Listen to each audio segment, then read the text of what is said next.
and welcome to the Wonder Woman Women in Business Conference. I'm Jennifer Anderson, Executive Director of the Georgina Chamber of Commerce, and together with the East Gwillimbury Chamber of Commerce, we are bringing this event to you today.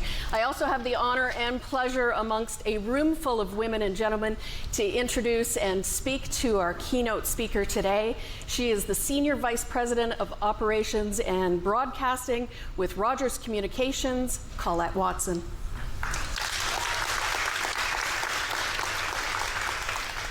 So we do have a room full of women here today, and we have a few men, and plenty of people watching at home. And it really is a day to celebrate, not just International Women's Day, which is coming up, but it's a day to celebrate each other, to celebrate women in business in our communities and on.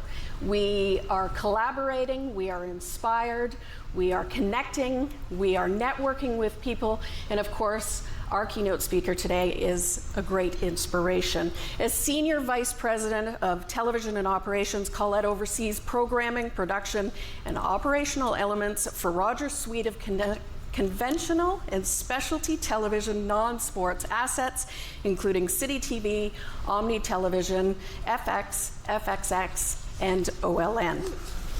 It's a mouthful. And it continues. A leader in Canada's broadcast industry, Colette has nearly 30 years of experience in areas of programming, regulatory, and communications. She joined Rogers Group of Companies in 1990, and over the next 29, almost 30 years, held a variety of senior management roles with increasing responsibility. In 1995, Colette was appointed Vice President of Rogers TV, overseeing 42 local community television stations. In this role, she focused her efforts on long-term strategy and forming strategic partnerships to improve local television production. In December of 2014, Colette was appointed Vice President, Television and Operations, Rogers, where she uses her deep knowledge of the industry to set the strategic direction for non-sports conventional, specialty, and community television assets. She was promoted to Senior Vice President in early 2016.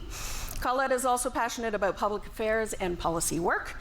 In addition to her role as Senior Vice President, she is also the President and General Manager at CPAC, the cable public affairs channel dedicated to bringing Canadian politics, Parliament, and public affairs.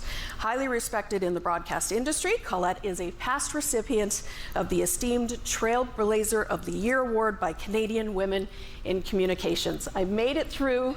Please welcome Colette. That's long. So that's what happens when you're old. Your bio gets to be this long. It is long, but there was nowhere to cut, because every time you got to cut, it was one more accomplishment. It was one more opportunity to really share what you've done over the last 30 years.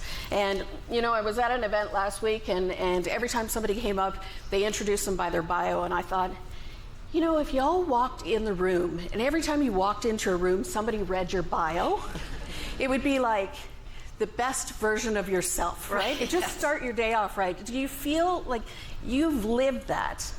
But do you feel the accomplishments when you listen to your bio? I do, actually. And when you're in it, you don't really think, oh, I'm doing something radical or changing. You're just doing what's right for your employees, your community, your company, and you do what's right because that's what we do. But then when you look back on it and you think, oh wow, yeah, we did kind of change things. When you're in it and having so much fun, you don't realize you're changing things, but the nice thing about looking back is you realize, okay, yeah, we did make a difference, and then you can be proud. Because, you know, Jim, I don't know where Jim is, but Jim, who runs the RTV Georgina, has been with us for years, and he'll attest to this. What I tried to instill in all of us at RTV, and it really wasn't hard because everyone embraced it, was if you've made your community, your corner of the world, a better place today, then you've done us proud. And so that has always been our mantra. And then when you're all in it together just to make the world around you a better place, then good things happen. But this journey, and often I think for a lot of women, the journey that they are on today is not necessarily the road they started on. No. So looking back, is this something that when you were a little girl, and you were growing up, what did you want to do? I wanted to be Mary Tyler Moore. And I kind of got the job, right? From the time I was 12, I wanted to be in television and television news. So I studied journalism. And then I realized quickly, you know, grass isn't always greener. I didn't like being, I liked the management side better than the other side. And so I got myself into the management side. I got my first job at Rogers as bureau chief in Ottawa. And luckily I had an amazing mentor in Phil Lind, and the rest is history. You know, you can look at my bio a couple of ways, and I apologize for having my back to some of you. You can look at it a couple of ways. One is, wow, she's moved around a lot, like what's wrong with her? Or I was really just assigned new tasks. We were much smaller as a company at Rogers in 1990, and you just send your people to, all right, well, this is broken, why don't we send you? And off I went. But I didn't, I always wanted to be on the programming side of things because I wanted to be Mary Tyler Moore. Right. Well, I was going to say the opposite, because while you said you moved around a lot, one of the accomplishments we didn't talk about is the fact that you've been at the same company for 30 years. Yeah. So that in itself, I think, is a great accomplishment. And it speaks to, maybe it speaks a little bit to the company, but it also speaks to you and your commitment, your integrity, your evolving role. I love this company, right? And I had the wonderful, great fortune of working for Ted Rogers, and it was like going to MBA school every single day. And he had a way, he and Phil had a way of just, you would march to the end of the earth for these men and for the company and the values that they espoused. And so if you work in a company that shares your values, it's very easy to stay loyal to that company. We talked a little bit about, well, a lot about that in your bio, the different steps. Any highlights that you can think of? What are the profound moments of your Rogers career? So highs and lows. The highs were winning a lot of the regulatory licenses when we wanted to buy McLean Hunter. That was a big win for us.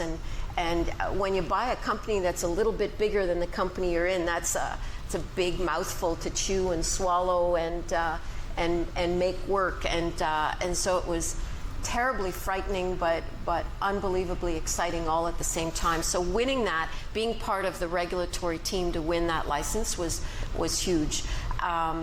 Getting RTV to be known as the gold standard, getting 3 successive CRTC chairs to say, this is the best community channel system in Canada. I sometimes exaggerate and say in the world, but in Canada. And so getting 3 successive CRTC chairs to acknowledge that we were the gold standard, so proud of that. Winning the Omni license, not once, not twice, but 3 times after a bunch of appeals was also a huge win. Lows were when I was given the job to come and run non-sports broadcasting at the end of December 2014. Essentially, the president at the time, Keith Pelly, had said, these things are hemorrhaging money. You know, if you can fix it, great, but just, you know, figure it out. Maybe we'll need to sell them, but like just go figure it out. So, so about 6 months in, I said, I think I figured it out. Like, do you want to sell them, or can I have them and we can make them grow? And he said, well, if you can make them grow, like, go for it. So that's what we did. But it was hard because in order to save 2,000 jobs, I had to eliminate, in order to save 1,500 jobs, I had to eliminate 300 jobs. And that was hard, right? My karma is shot for the rest of my life. but it was the right thing for those 1,200 people. It was the right thing for the business. and we rode the wave. So I've taken that low to a new high where now Omni has a regulatory license that gives it long-term financing. It is safe and secure and sound and ready for the future. City TV, instead of losing $40 million a year, now makes money. And so it is safe and sound and secure, and, you know, kind of, it's the little engine that could. We're not CTV. We don't have the CTV deep pockets. We're not Chorus, but we are a great network, right? We have revolutionized news. We have kind of a unique brand and a 40-year legacy, maybe more now, I lose track of time, in Toronto as City TV. And that was important to protect as well. So now we've turned that corner, and there's nothing but runway in front of City and Omni. So the low has turned into a high, but it was hard. It was hard to do that. I read an article about you around that time, and it was having to cut jobs. And throughout the article, it talked a lot about how people view you and how you are somebody who can come in and fix things.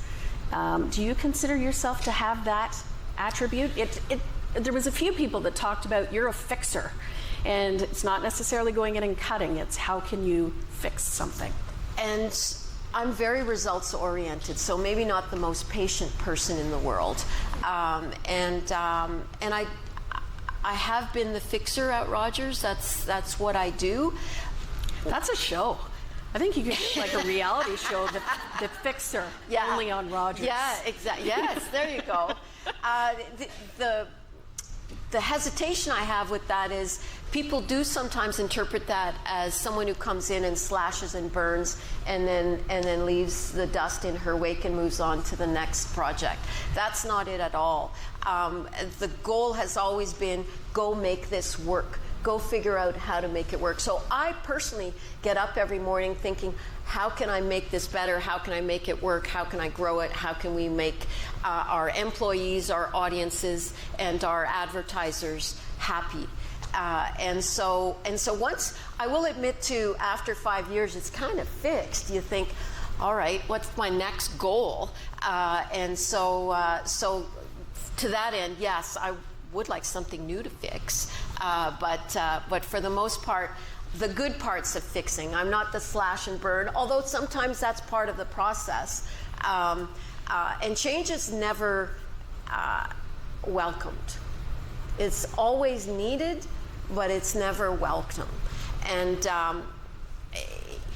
change is hard to implement, to be on no matter what end of the change agent you are, right? Whether you're being changed or you're implementing change, it's not easy, but it is unbelievably, absolutely necessary in every facets of our lives. And so I get labeled as a change agent as well. As a result, fixer change agent, people run screaming from the room when I walk in.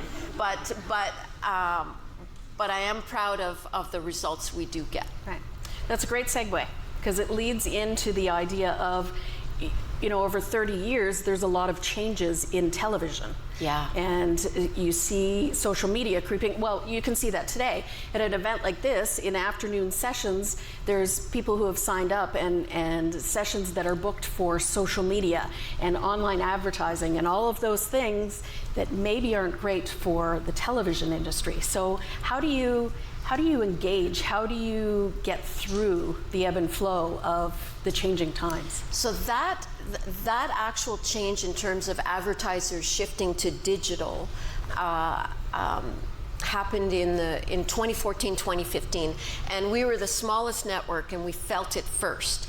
And so good news is we were able to turn the ship around and react to it more easily. What I'd like us to do now is stop thinking, and this is where my history at RTV is very useful, is you don't have to think in 30 and 60-minute shows. In broadcast television, it's a very formal structure, right? You have a 22-minute half hour and a 44-minute hour, and you have X amount of breaks, and And our sales team is pounding the pavement, punching above its weight, but pounding the pavement, trying to keep our advertisers. Advertising declines are 3% a year on traditional media, and no one is watching TV the way they were watching TV in 1990. But what is unique from the beginning of time to the end of time, humans will always want to be informed and entertained. That will never change. The biggest fear I have right now, and this is where my policy wonk hat gets put on, is I fear for local news. Because of social media, the principles of journalism aren't always applied. You know, traditional journalists will say you need two sources, you need corroboration, you need fact checking. I would love it if everyone could spell properly, and then off you go. But look at social media, that goes out the window, and so I fear for that. And then social media knows no boundaries. And so what happens to the Canadian perspective? What happens to the Georgina perspective? What happens to the Toronto or Ontario perspective, right? What's the definition of local in this new world? Is it Georgina? Is it Canada? And we struggle with that every day. And so in terms of entertainment programming, one of the biggest changes we've made at City TV is to go on demand. We launched streaming products because no one's going to watch TV when I tell them to watch TV. You're going to watch television, you're going to watch your favorite shows, with the possible exception of The Bachelor. You're going to watch them when you want to watch them. But we did something this year is we took the paywall off The Bachelor online. And so our digital numbers, people are watching The Bachelor. They're still watching it live or somewhat live. But we really don't care what screen you watch it on. Just watch it, right? So if you watch it on your phone, your iPad, your laptop, or your big screen TV, as long as you're watching it, it's all good. We need for the advertising industry to follow suit. But for the most part, we've got that figured out. We know what to do. Now it's just a matter of getting it done and how, and getting the industry to follow suit. On the news side, we're lobbying for tax credits because we cannot compete with Facebook and Twitter in this country. They're just too big for us. One of the quotes that you had in your bio was set the strategic direction for non-sports, conventional, specialty, and community television assets. You've been talking about that, but it really does come down to content, as you said. It's what people are looking for, and as long as you can keep the content and keep it current, that's important to people. That's the secret sauce, right? For someone to be able to predict what the next big hit will be is magic, and there's no science to it. We'll spend a month a year in Beverly Hills meeting with all the studios and sitting in, it sounds really glamorous, but it's not. And you sit in a dark studio and watch TV literally from maybe 7 a.m. to 7 p.m. and watch a bunch of pilots. And to be able, after all that week, and your brain is just atrophied, and you're thinking which one is going to be a hit. Every studio will say this one's going to hit, this one's going to hit, this one's going to hit. I learned the hard way. The biggest mistake you'll make is pick what you want to watch, because there's just no telling. But if you can find something that you think has a lot of the elements of interest. So our formula now, in terms of how are we changing our strategy, was to do more kind of water cooler programming, Hell's Kitchen, Bachelor in Paradise, those kinds of shows. Even Dancing with the Stars, people will watch those somewhat live. And then the other shows, as long as you make them available on demand, and they are good, and you back them up with promotion, then they'll get watched. People that will sample something once, and then you'll decide whether you like the show or not. But for us, launching our product on streaming services and creating something that is more buzzworthy, that is kind of more the city brand in terms of The Bachelor's perfect for the city brand, right? It's a little bit irreverent and all depends on the Bachelor. You know, some years it's good and this year it's amazing. Well, yeah. depends who you ask. Yeah. Gotta wait for the final rose. Yeah. My criteria for amazing is how many people watch and how many people buy. Yeah. But I know you said that it doesn't sound glamorous. It still sounds glamorous to me. It still sounds like you are in Hollywood, you are sitting in a room, and you are, do you have a paddle? Like, do you get the bids? Do you get there is a deal day. So you do this for 12 days straight, and then on the Tuesday after Victoria Day holiday, it's kind of like the NHL free agent day on July 1st. It's exactly that. At 9 a.m. you can start putting in your bids to the studios. There are not that many jump balls, but of those that are left, that's exactly what it is. And it can go till noon, or it can go till 5, or it can go till Friday. And I've had all of those experiences. But yeah, my complaints are first world complaints for sure. Yes. Is it predominantly men in that environment? I know in a senior VP position, it would be predominantly, well, I've read that too, it is predominantly men. And I gingerly walk into this because I'm not a big raw women, we need to be ahead. I'm more of a we need to be equal. We need equal opportunities.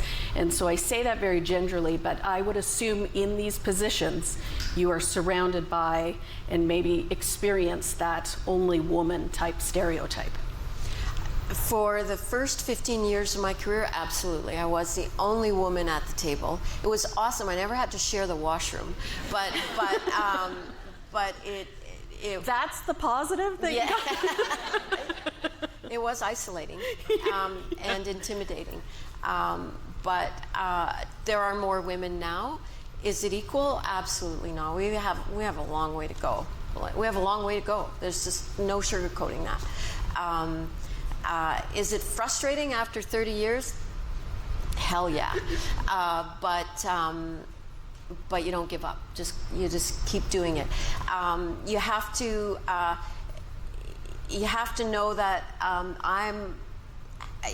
if it may not happen for me, but I have to make sure it happens for those who follow. And so you just keep going. You keep doing. I will say that the criteria, it feels tougher for women for a couple of reasons. One is if there's a competition for a job, or you think if you're a woman and you think, oh, I'd like that job, and you look at the job requirements, a woman will want 9 out of 10 and say, yeah, I could do that job. A guy will say, hell yeah, I got one of those, I'm going to do that. And it's so much bolder so I've learned to make business decisions like a man because that's how I was trained. And so sometimes you go a little bit bolder because you got to take a risk. In my personal life, so the opposite, right? And so that's the dynamic. I think the more we can train our daughters to be bolder, to look at risk in a different way, it'll come. Yeah. We've gone from Hollywood to now community television, and we are very, very fortunate in this community to have a local community station. There's 14 different shows that are airing on Rogers TV Georgina. I'm a big fan. Big fan of the channel. Me too. Yes. But you are a big fan. You have had RTV in your career for many, many years. What does local mean to you? Local is everything that matters to the people around you.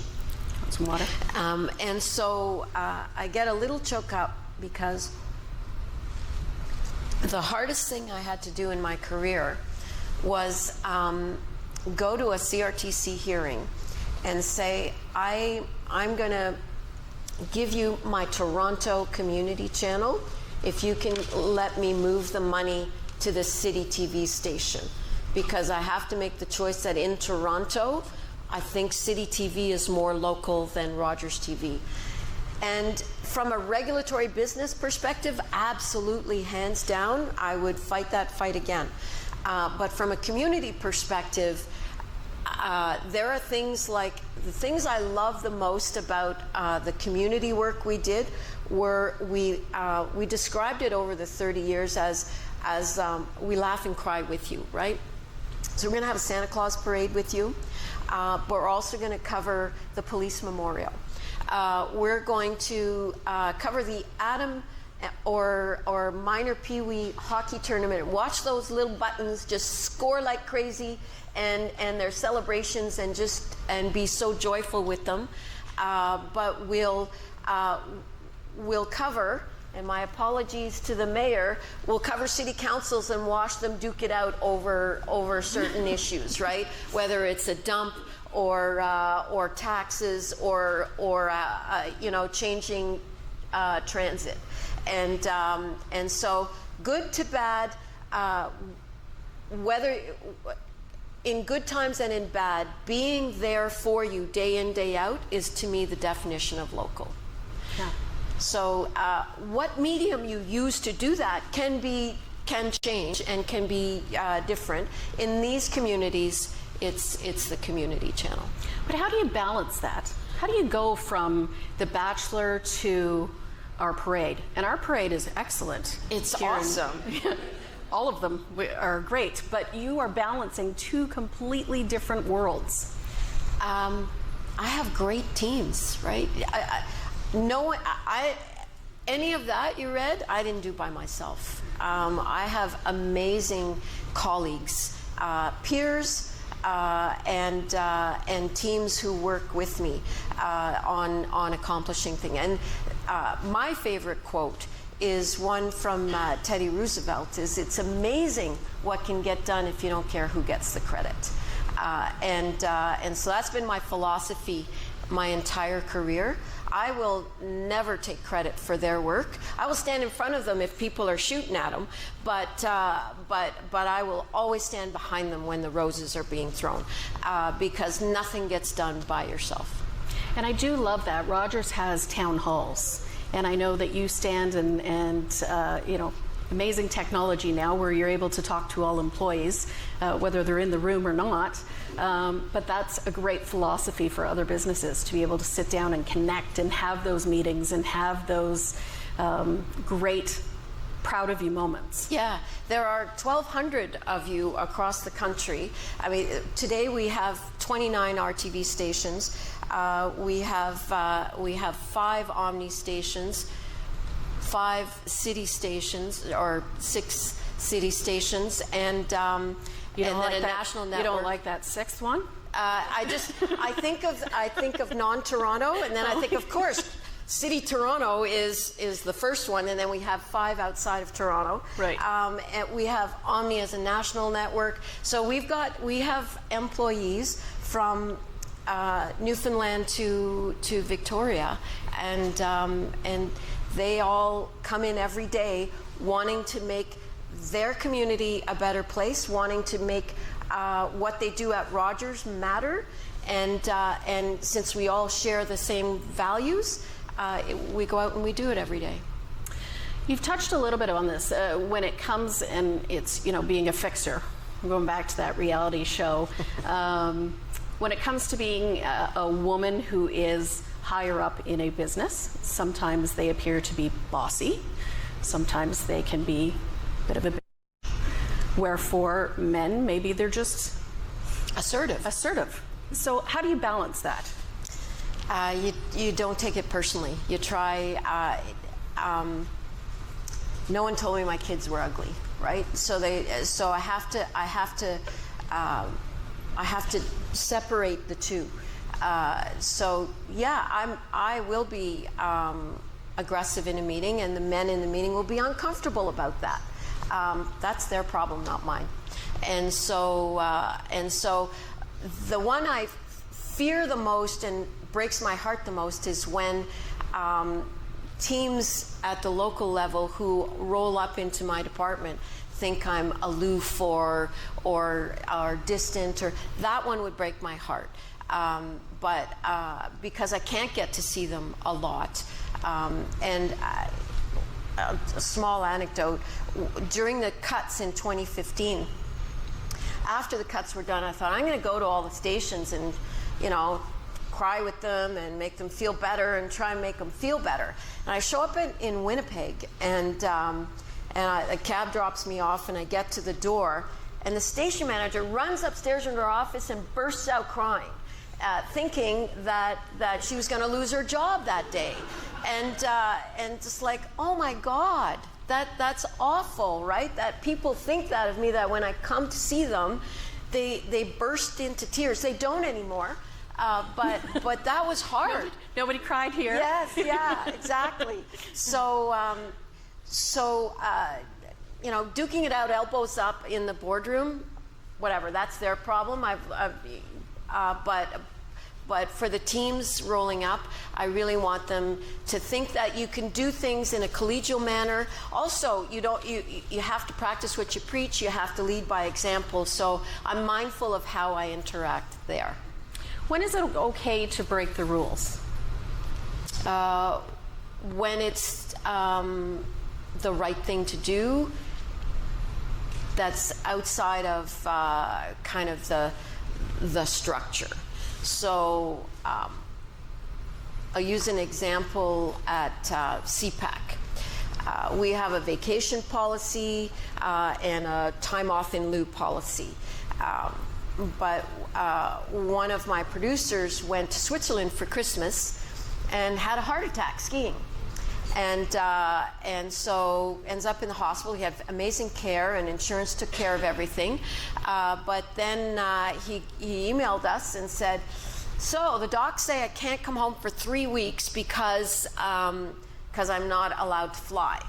So, HR says, well, he doesn't have enough vacation. Well, yeah, he does. Today he does. You break the rule, you go out of the, because you have to do the right thing by, he's been with the company 25 years, he's a good producer, he's a great human being, we're going to take care of him. And so you do what you have to. Is that, some of that is learned. I mean, some of that is, that empathy is learned over 30 years in a position, but some of that is also just a characteristic that you have. But fair enough, yes, I do. We all have our moral planes, but the wonderful thing for my career was the first 10 years of it, I was in a room with Phil and Ted twice a week. And so Ted always empowered us to do the right thing. And he's the owner, right? So he's allowed to say, just if we'll figure it out later, do the right thing. And so I've always felt that empowerment to do I'll worry about fighting it out with the boardroom afterwards, but I'm lucky to have been trained. If you grow up in a corporation, and grow up I mean in terms of you start out as a manager at a very young age, and then in a corporation that is very institutionalized, you may not get that kind of latitude or feel that empowerment. So I don't know which came first. Right. Well, you have grown up in the, I think, yeah. With 30 years, and you went from being a learner to a leader. Really, how, maybe not so much about you, but what advice would you offer to women in the next generation, to women who are in that learner position and soaking it all in here today and heading towards that leader position? Embrace gray. The world is not black and white. Right? I thought you meant your hair. Yeah. So that's great because it's trendy right now. Yeah. So the first time I did a performance review for one of my female leaders, one of the first times I used those words in a performance review for one of my female leaders, That's exactly what she said. She said, oh, I thought you talked about my hair. I said, no, the world is not black and white. If you think in black and white, you will go home frustrated every day. Humans are flawed. You know, embrace that. No one is perfect, including you or me. So embrace that. Teach, influence. I use a variety of strategies depending on where you are, but sometimes I use the dumb blonde thing, right? You ask a whole lot of questions, and most of the time to me they're rhetorical, but as long as they get to where I want them to be, it works. Other times you're inspirational, other times you're a big sister, you're a good listener, but the trait throughout all is remain calm. I should get one of those t-shirts, right? Remain calm, but there is gray in everything. Find your right moral values. What's right for the business, right? I have let people go. So don't assume that what's right is you never fire anyone. You do what's right for the business. Sometimes it means saying no, but other times it means saying yes to something that's risky and a new idea. If I could change a few things in terms of leadership, is I would encourage my people to have taken more risks. So what I tell students now when I speak to them is embrace risk, take more risks. Because in this day and age, that's the only way you're going to survive. Take risks. Right. And I love what you said about the dumb blonde, because I think it goes back to that being bossy or being assertive. You don't always have to be assertive in order to be in a power position. No. Sometimes that takes asking questions or taking the step back or letting other people lead. Or demonstrating with results that you can get stuff done. Yeah. I have a quote for you.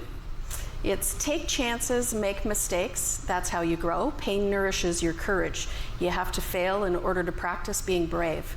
Do you know who said that? No. Mary Tyler Moore. Oh. There you go. Words to live by. So, Ms. Mary Tyler Moore. Thank you. How do you overcome fear? It has evolved over my life. Today, I just face it head on. You take a deep breath. You do your yoga breathing, and you say, "I can do this. I can do this." I used to turtle, but I don't turtle anymore. I just say, "No, we're going to figure it out." You mentioned yoga. How do you balance work and life? Because it sounds like there's a lot of work. There is, the old adage that women can have it all and work-life balance. If you measure it on a daily basis, you won't get there. But if you measure it in longer increments, in chunks of time, you can. So in 2001, John Tory was my boss at the time, and he said, and I was one of 4 people running the cable company, and he said, you can, I lived in Ottawa but commuted to Toronto. I had 2 younger kids, and I had just gotten divorced, and so it was a balancing act. And he said, you either move to Toronto tomorrow and you're going to get the bigger job, or you're going to go do this job in Ottawa. And I was not happy. I was pissed because I thought, I'm better than the guy you're thinking of putting in that job. But my kids are little. I don't want to move them away from their dad. So I'm going to go do CPAC and government relations and regulatory and RTV, and I'll go do that. And I did that from 2001 to 2014, and I raised my kids. They're the best thing I've ever done. I have great kids. And then I came back in 2014. I moved to Toronto, and I work 100 hours a week. But I have balance. I don't feel like I'm run ragged because... You work 100 hours a week? I don't. I'm exaggerating. I work maybe 70. Oh, 70. But it's fine. But that's okay. That's what I want to do. I choose to do that. And I feel over the course of the 30 years I've had balance. My kids one lives in New York and one lives in Montreal now, so I'm going to go home to an empty house regardless. I try and make it to yoga on Tuesdays and Fridays, and I have my weekends to myself. So it all depends. Do I want to keep? This has been the balance for 5 years, because I wanted to fix these stations and show and demonstrate to myself mostly that I could do this, and I did. And so maybe next year I won't work 70 hours a week. Maybe it'll be something different. But it's achieving balance over the course of your life, as opposed to if you go in and think, I need work-life balance on a daily basis, you may be disappointed. Well, and I think there's a lot of people who are in this room who have little kids who are going through that right now. Yeah. And that balance is a struggle. Yeah. You come out of that tunnel. When you're in it, it's dark, but you come out of the tunnel. Yeah. You talked a little bit about the highs and lows, but if you could, what would be your biggest accomplishment? What would be your biggest achievement so far? Outside of my kids? Outside of your kids. Outside of my kids.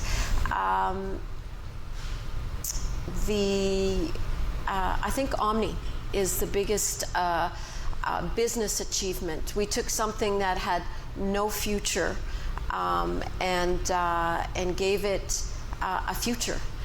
We had to fight 3 times for legislative and regulatory change, and it takes a long time. It takes a long time to change a law, right? It takes 5 years, right? From the conception, then you've got to beat the path and start lobbying and start working all levels of government, and then you've got to go to the CRTC with a great idea and what you think is a great application, and do your best. And we did that. It was hard. This thing breaks even, right? It doesn't make money. So how weird is it for the businesswoman, who manages $300-400 million a year, to say my biggest accomplishment is the one that will never make a penny? But it is. What we do in the communities with RTV and with Omni is what makes us a good company. But you're talking to a room of women who maybe don't have that type of funding as part of their profit. You're talking to not-for-profit organizations. You're talking to small businesses who are just trying to make ends meet. And it's difficult to relate the not making money part with trying to live. Yeah, exactly. So there's another balance that folks are going through. Three of the assets I oversee are not-for-profit: Rogers TV, Omni, and CPAC. And I don't think a lot of people know Rogers TV is a not-for-profit. Yeah, Rogers TV is not something that is advertiser supported or makes money. It is something that is part of a fund out of a cable revenue formula. It's like a tax, but it is funded. It is part of the cost of doing business. If you want a cable company, you do a community channel. And so we thought, wow, if we're going to do it, we may as well be the best. And that was always the mandate: just go out and be the best. Define best, right? Make your corner of the world a better place. Be relevant. Be timely. Be local. And that's what made us best. Right. What advice would you give your 20-year-old self? Take more risks. You don't think you've taken a lot of risks? Does anyone here think you've taken a lot of risks? There were companies that came calling because I loved Phil and Ted and the company so much, never looked at them. Mm-hmm. And the last thing you want to do is look back on your career and do what if. But I might have taken more risks, even within the company. We haven't mentioned the glass ceiling yet. and that's kind of a buzzword when we talk about women in business. Do you feel there's a glass ceiling? You've been ripping through glass ceilings for the last 30 years. Sometimes I need a helmet. Yeah, there is a glass ceiling. There is. I won't sugarcoat that either. There is. It's hard. But you have to, you know, when you get to be my age, you think, oh, whatever, I'm done kind of moaning about it. You make it work for you. So, you know, there have been bosses in my life where have to get a male peer to give my idea to, because when I say it, it's Charlie Brown's mother. But when he says it, it's the best freaking idea that guy's ever heard, right? And so frustrating. But then I go back to, if you don't care who gets the credit, then you get it done. And I've had things done that way. And it's frustrating, and so you learn to park your ego, and because if your mission is just to get that thing done, do the right thing, get it done, then it doesn't matter who gets the credit. It doesn't make it right, but I got it done. I'm results oriented, and so I maybe over the course of my career could have maybe worked better on my personal brand. So I would, if you're starting out, work on your brand.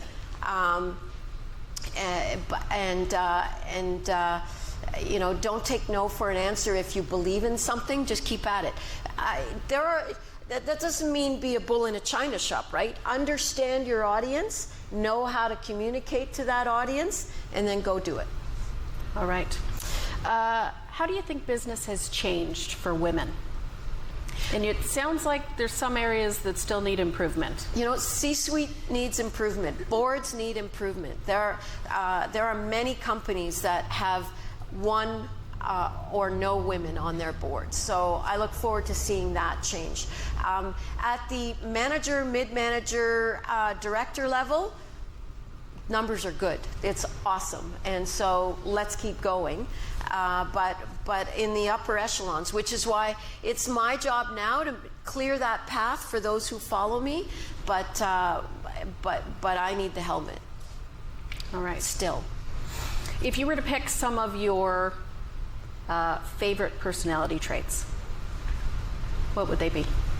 So if you have no ego, it's a really uncomfortable question. But I asked it anyway. Yeah. I like the fact that I'm calm. I don't melt in a fire, right? So, and I think that's what makes me a good fixer, is that you just go, okay, everybody take a deep breath. How are we going to fix this?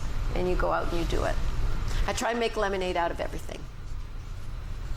It's only one, but I will let you pass. As we head into 2020, you talked about going for a month to Hollywood. When does that come up again? When is that time period? So I was supposed to leave March 29th for a week to do the scouting trip, and then May 10th to the 21st would be the next one. The studios canceled the March one. So it's 50-50 now based on the virus. If we'll do May this year, I don't know. But typically those are the dates. Right. And how do you prepare for that? So there's a lot of preparation, right? There's I have a partner who's the vice president of programming content, and he's there doing renewals and figuring out where, you know, what the programming strategy is and what shows are going to be up and what we think is coming. My job is to go upstairs and fight for the money. And so had a meeting yesterday about that. I'll have a meeting today about that. I lost the first fight. Well, we'll try for, you know, we'll keep going. And just my job is to get him the resources and then get out of the way and let him do his job. Right. And I don't want to diminish anything that you've done so far, but what do you see in your future? Are you at that glass ceiling? Are you? Well, this is why I think I'm getting itchy for the, you know, what's my next goal? Because since I was 12, I wanted to run a TV network and be Mary Tyler Moore. And it's like, okay, I'm doing that. I don't have another goal. It's like, uh-oh, I better go find another goal. So I'm working on figuring out what that other goal is. I think it'll be in the helping my community role as opposed to making money for a corporation. I don't know.